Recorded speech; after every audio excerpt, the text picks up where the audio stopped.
واضرب لهم مثلا أصحاب القرية إذ جاءها المرسلون إذ أرسلنا إليهم اثنين فكذبوهما فعززنا بثالث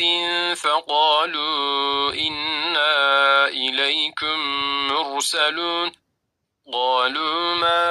أنتم إلا بشر مثلنا وما أنزل الرحمن من شيء إن أنتم إلا تكذبون قالوا ربنا يعلم إنا إليكم لمرسلون وما علينا إلا البلاغ المبين قالوا إنا تضيرنا بكم لئن لم تنتهوا لنرجمنكم وليمسنكم منا عذاب أليم قالوا ضائركم معكم أئن ذكرتم بل أنتم قوم مسرفون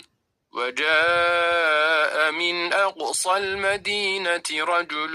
يسعى قال يا قوم اتبعوا المرسلين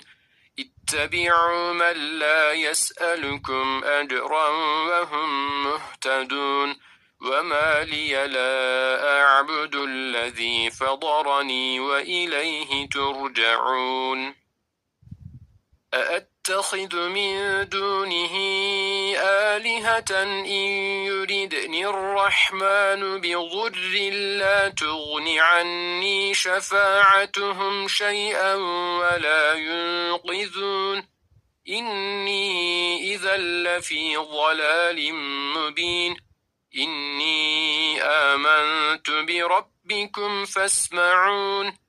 قيل ادخل الجنة قال يا ليت قومي يعلمون بما غفر لي ربي وجعلني من المكرمين